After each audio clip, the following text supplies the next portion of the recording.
Mi hija ese casaba con un empresario joven y brillante. Todo el mundo decía que Haitian la pareja perfecta.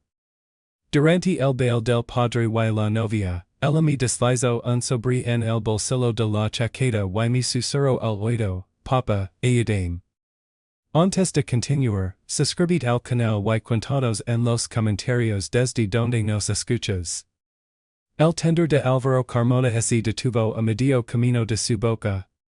Mi futuro yerno estaba otra vez mirando la pared de mi salón, con los ojos clavados en el rincón donde tengo mi escritorio de toda la vida. Joaquín, dijo, dejando el cubierto sobre el plato con esa precisión teatral suya, con esos ojos de jubilación muertos de risa en una cuenta corriente, yo podría enseñar oportunidades de verdad. Mis contactos en el sector financiero podrían triplicar el rendimiento en 2 años. Mi hija Lucía, sentada a su lado en mi mesa de comedor, se removió incómoda. Su mano buscó el vaso de agua. Yo sonreí de la manera que aprendí a sonreír durante 40 años viendo a gente intentar vender falsificaciones. Muy amable, Álvaro, pero a mi edad prefiero lo aburrido y lo seguro. Él soltó una carcajada demasiado fuerte para mi pequeño comedor del barrio de Gro, en San Sebastián. ¿Aburrido y seguro? Ese es exactamente el problema de su generación, Joaquín. El dinero tiene que trabajar para usted. 8 meses antes, Lucía lo había traído a casa por primera vez. Recuerdo estar de pie en esta misma puerta, viéndolo aparcar su Audi con un dramatismo innecesario, las llantas brillando como una promesa. Me estrechó la mano con el entusiasmo de un político en campaña. El reloj que llevaba era de una marca cara, sin un solo arenazo, recién salido de la tienda. Mientras Lucía preparaba el café, lo observé a mi casa con la mirada igual que los tasadores recorren una gerencia, catalogando, calculando. Es consultor de inversiones, me había susurrado Lucía en la cocina, con los ojos llenos de ilusión. Tiene oficina en el centro de Bilbao.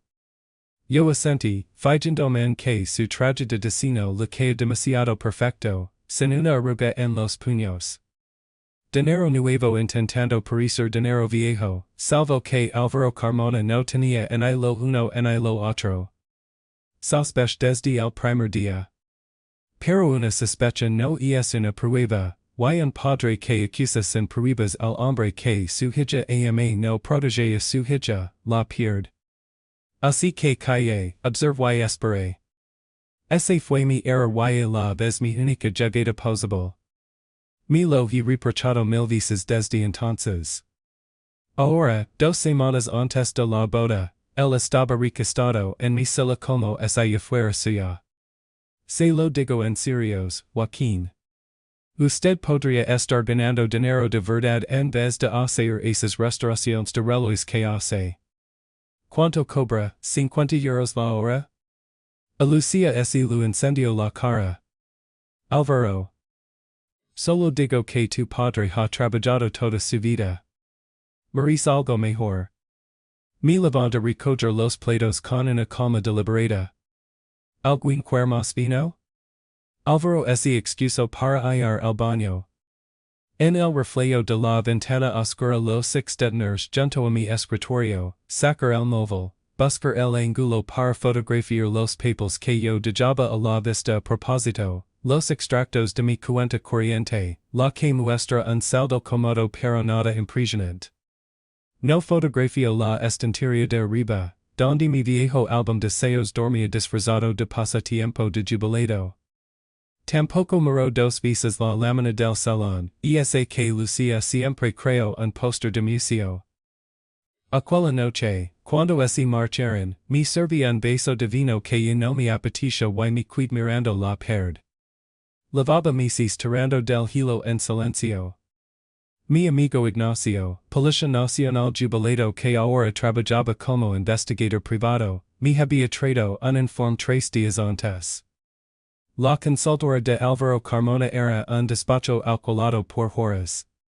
Tenía deudas por valor de €200,000, dos demandas de antiguos clientes por gestiones ruinosas, y en de tal que mi hello la sangre, una ex prometida en Valencia, hija única de un viudo con patrimonio, que rompió el compromiso un mes antes de la boda y nunca quiso explicar por qué. Y había algo más. Su hermana mayor, Pilar Carmona, organizadora de bodas de perfección, casualmente la misma que llevaba la boda de mi hija, casualmente la que me había convencido de contratar el fotógrafo más caro, al catering más caro, a la finca más cara. 85,000 euros me costaba aquella boda. Yo pagué sin recostar. Cada factura inflada era una página más del expediente que estaba construyendo. Que me crearon un viejo manso con 4 ahorros. Los mansos somos los que mejor escocamos. Lo que yo no sabía entonces, lo que no supe hasta después y todavía me cuida el sueño, y es que mi hija estaba viviendo su propio infierno.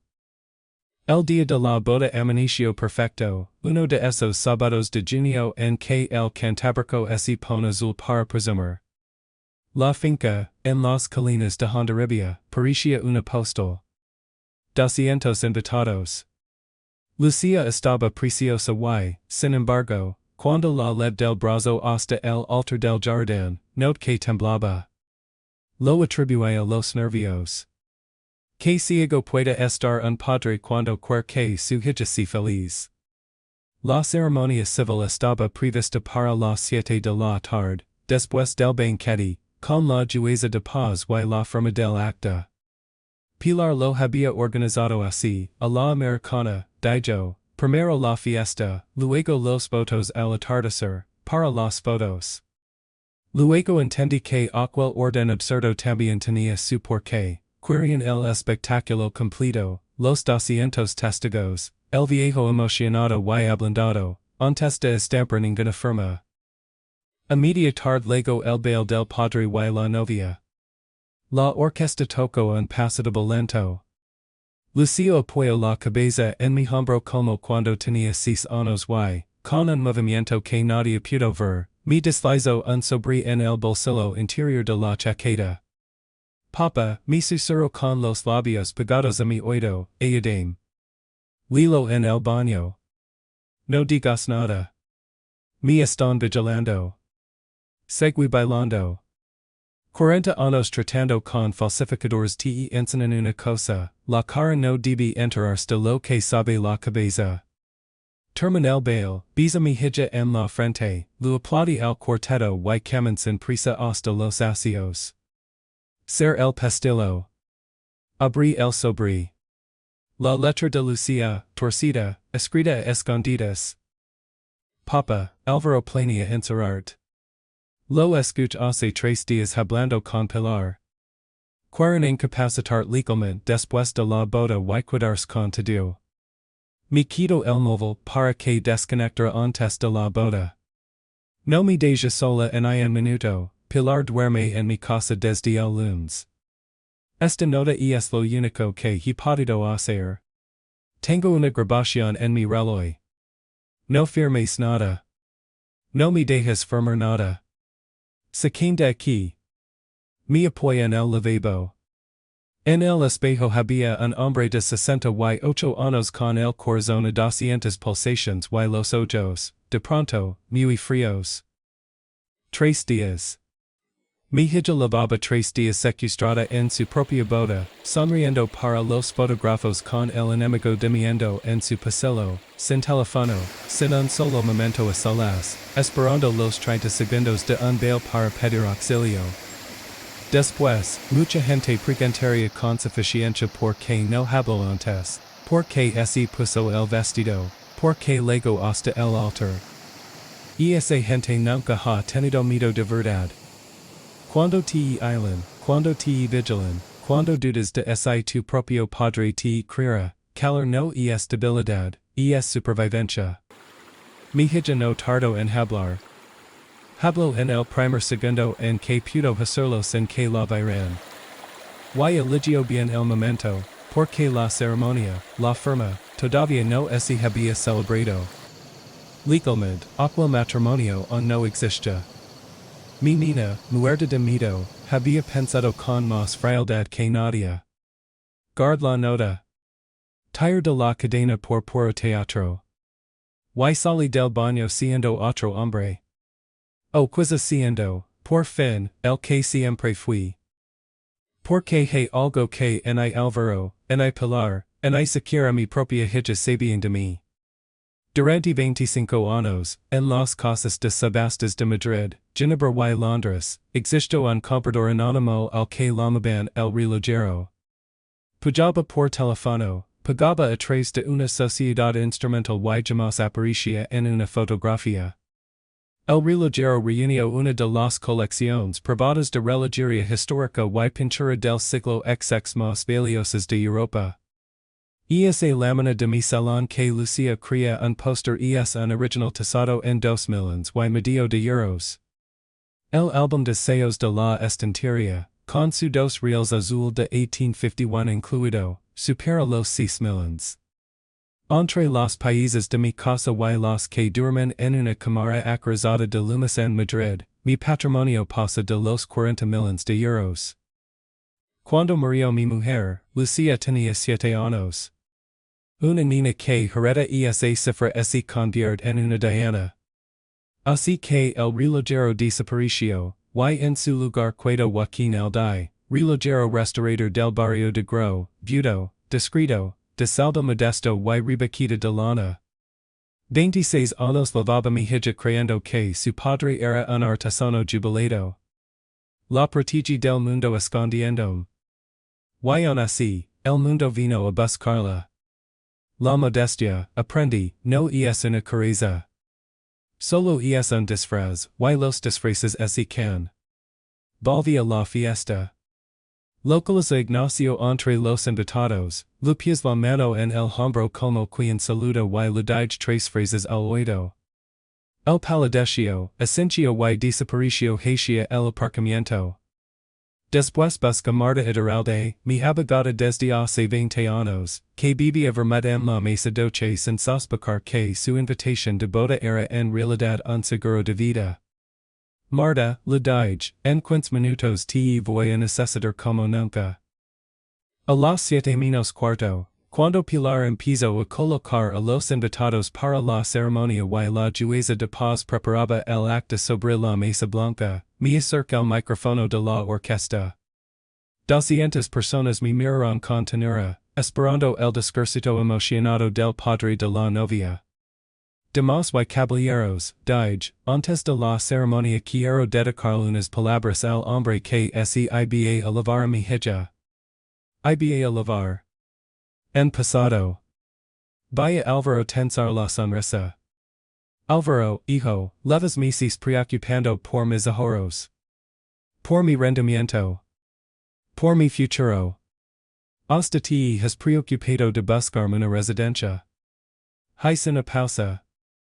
El jardín entró ese quedó en silencio. La residencia Miramar de Castro Urdiales, verdad? Habitación individual, 800 euros al mes. Lo pon en el correo que le mandes de tu hermana el martes. El color abandonó la cara de Álvaro como el agua abandona un lavabo. Sac mi móvil, lo acerca al micrófono y pulse play.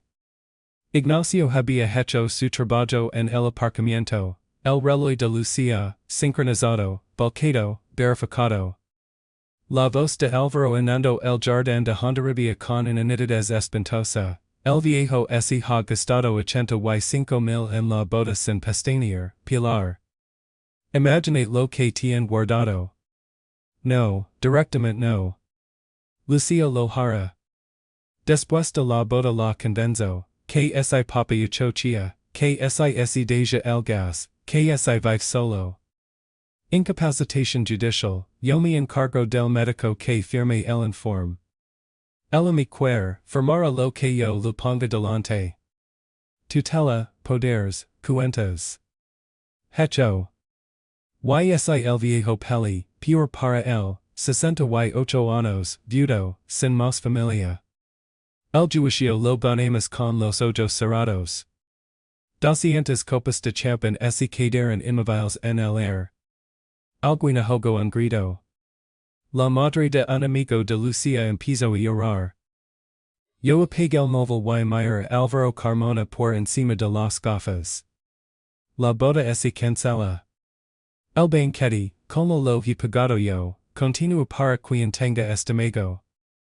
Y tú, hijo, vas a necesitar un abogado. Álvaro hizo lo que hacen todos los estafadores cuando se les cae el decorado, gritar.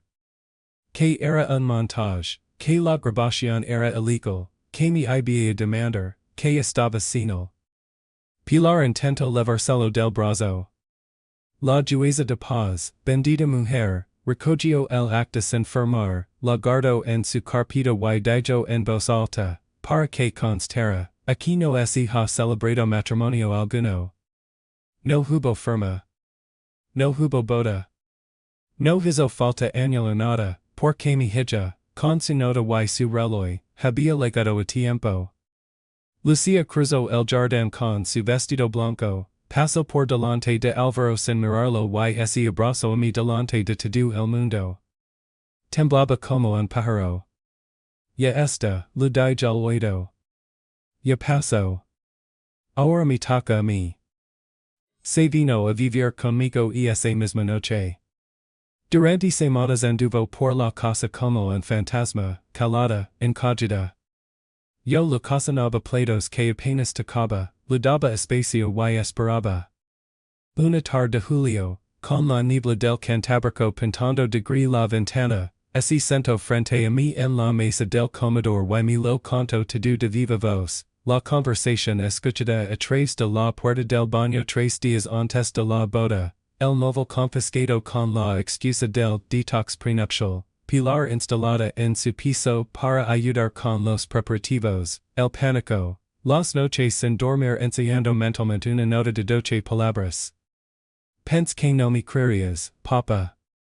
Pense que dirías que eran nervios. Y pense que SILS enteraba de que yo lo sabía. No terminó la frase. No hizo falta. La abrace y la dejé llorar todo lo que lavaba sin llorar desde junio. Aquella noche la llevé a mi despacho, esa habitación en la que ella nunca entraba por respeto. Abrí el armario de los certificados, los seguros, los catálogos de subasta. Lo enseñé quien era el relojero. Lo enseñé la tasación de la lámina del salón. Lo enseñé el dos reales azul. Mi hija se sentó despacio en mi silla, con los ojos como platos, y soltó una carcajada un poco histérica, mezclada con lágrimas. Él creía que tenías 4 duros, papá. Y tú tienes esto. Él trajo una navaja a una peli, le dije, sin saber que el viejo manso leva escapada. ¿Qué vas a hacer? Lo que debería haber hecho el día que le six el reloj sin aranazos, asegurarme de que no vuelva a hacérselo a la familia de Nadia. Una semana después, Álvaro y Pilar me demandaron. Lo digo y todavía me río, me demandaron ellos a mí.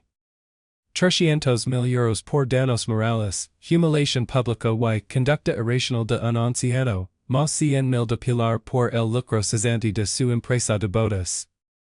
Creyeron que un pleito existiría un jubilado y que pagaría por quitármelos de encima. Le rendí la demanda a Marta con una sola línea, y es hora de enseñarles con quien están tratando. Su respuesta llegó en un minuto, por fin. Llevo 20 años esperando este correo. Porque al demandarme, los muy inicios abrieron la puerta de su propia ruina, la faz de prueba. Marta pidió al juzgado sus cuentas, sus comunicaciones, su historial. Y presentamos nuestra querella, estafa agravada en grado de tentativa, maquinación para incapacitar fraudulentamente a una persona mayor, coacciones a mi hija. Pedimos también la orden de alejamiento, que el juzgado de dinastía concedió en 48 horas, en hay 200 metros de Lucia en hay de mí, en hay una llamada, en hay un mensaje, en hay un recado a través de terceros. En la vista, el abogado de Álvaro, un chaval con la corbata torcida que claramente había aceptado el caso y esa misma mañana, intento alegar que todo era un malentendido familiar. La jueza lo cortó en seco, ese puso las gafas y leo en voz alta, incapacitación judicial. Yo me encargo del médico que firme el informe. Firmara lo que yo lo ponga delante. Levanto la vista. ¿Qué contexto, letrado, hace aceptable esta phrase? El silencio que siguió fue la cosa más hermosa que he escuchado en un tribunal. La instrucción destapó lo que Ignacio y Olia, la ex premedita de Valencia declaró por fin, y su historia era la nuestra calcada, hasta en el detalle de la hermana organizadora de bodas con las facturas infladas. Apreciar entre solicitudes de crédito con documentación falsa firmadas por Álvaro y un agujero de 200,000 euros que explicaba sus prisas. La fiscalía se sumó a la causa. Su demanda contra mí fue desestimada con costas. Y en martes de octubre, Marta me llamó con la voz de quien discorca algo, acuerdo de conformidad. 2 años y medio de prisión por tentativa de estafa agravada y falsedad documental. Como suma más de 2 años, entra. Pilar, inhabilitación profesional, multa y la empresa en concurso de acreedores. Está acabada, Joaquín. Los dos lo están. Called y Mayra Lucia, que dibujaba en su cuaderno junto a la ventana, algo que lavaba meses sin hacer. Cuando una hija vuelve a dibujar, un padre sabe que está cenando. Hubo una cosa más. El día de la vista, al salir del juzgado, los 6 en la escalinata, a los 200 metros exactos que marcaba la ley. Álvaro al teléfono, buscando un abogado mejor que yo no podía pagar. Pilar llorando por primera vez. Yo me apoyo en mi bastón, ese que no necesito pero que envejes también en las fotos, los miro a través de la plaza, levando una mano en un saludo pequeño y frío, y sonre. Como a Álvaro le cambiaba la cara. En ese momento entendió, por fin, que nunca estuvo casando a un viejo. Estuvo despertando a uno. En primavera llegaron 2 cartas. Una desde el centro penitenciario de Isabela. Otra desde un piso compartido en Baracaldo. Las dejé 3 semanas sobre el escritorio, porque hay conversaciones que exigen su momento. La de Álvaro decía, entre otras cosas, la mayor usted y 6 una cuenta corriente en lugar de un hombre.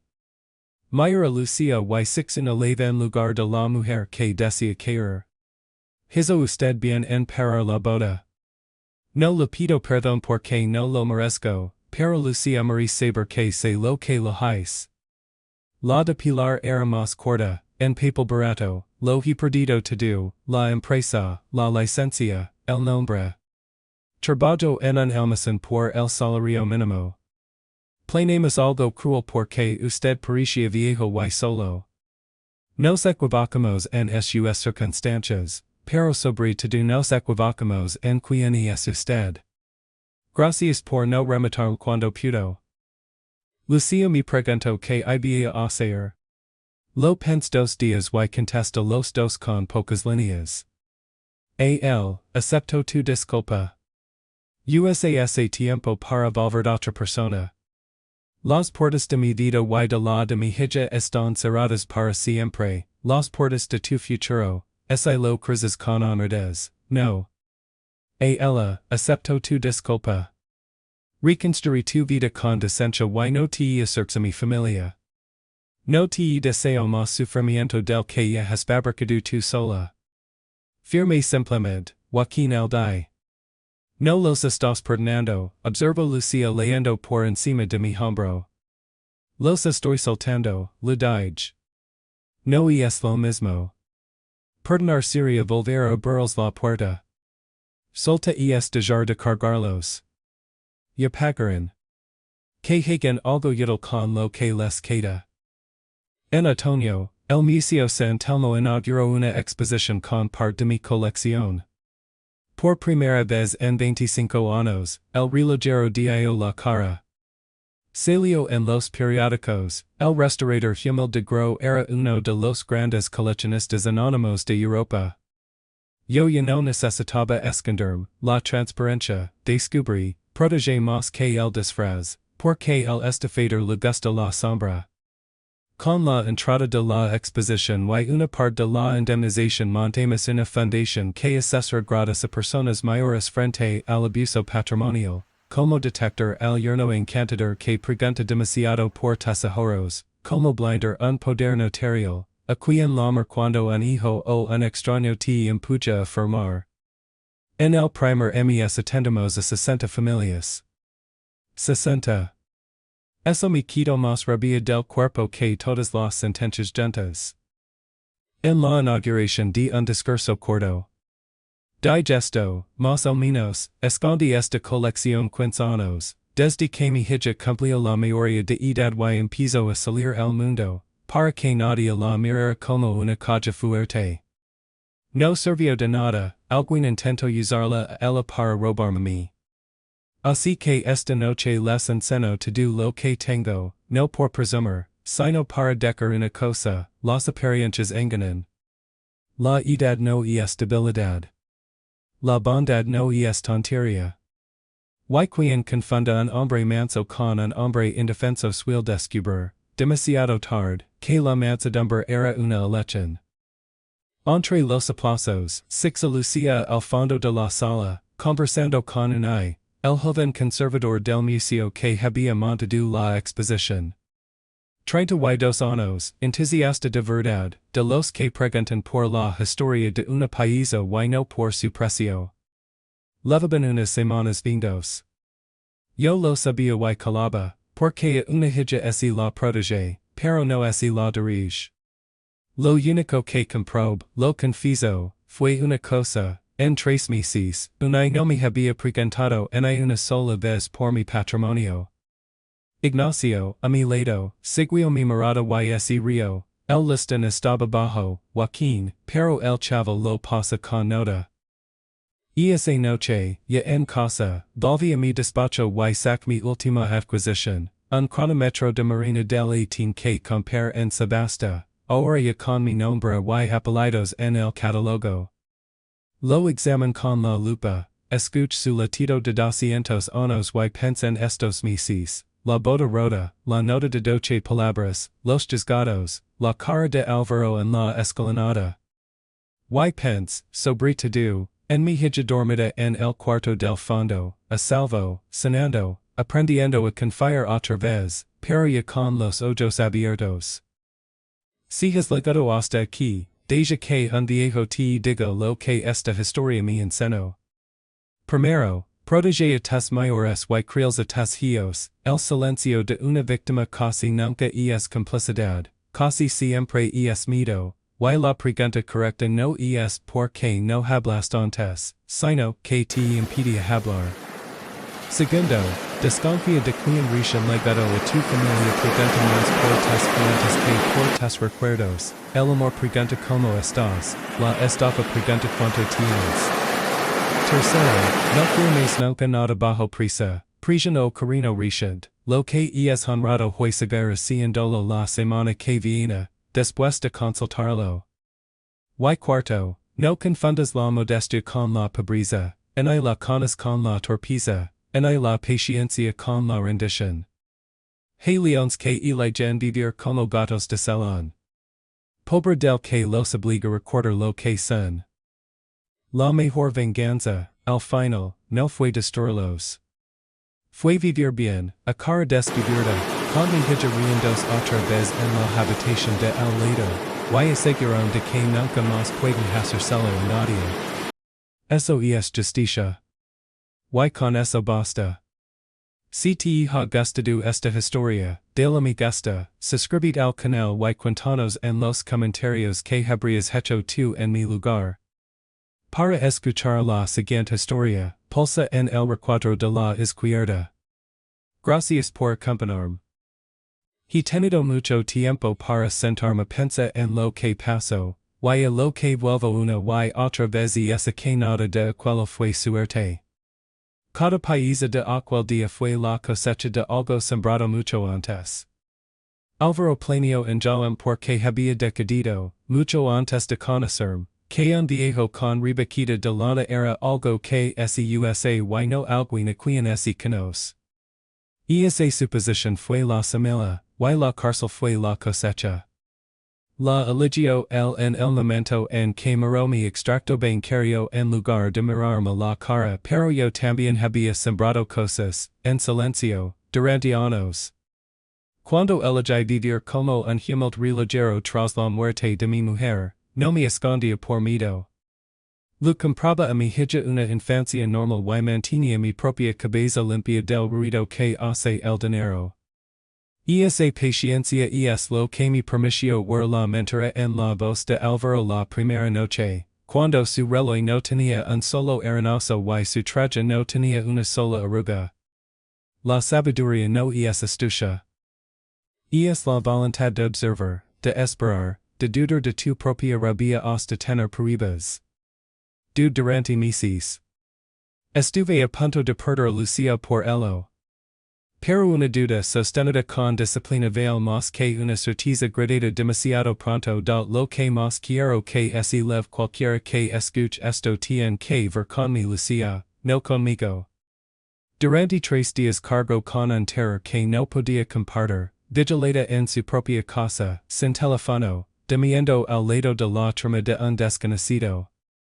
Después la gente preguntó por qué no hablo antes. Y esa pregunta todavía me aprieta la mandíbula. La fuerza no estuvo en hablar. La fuerza estuvo en sobrevivir lo suficiente para encontrar el único segundo seguro, un baile lento, y usarlo. El valor no es ruidoso. A veces el valor es una niña escribiendo 12 palabras temblorosas en un baño cerrado con pastillo, esperando la canción adecuada así que estás creando hios. Creels cuando por fin acuden a ti, y no preguntas por qué ahora, sino que te lo impedia. Si alguien nuevo entra en tu familia preguntando más por tus cuentas que por tus recuerdos, ve despacio, porque el amor pregunta cómo estás y el estafador pregunta cuánto tienes.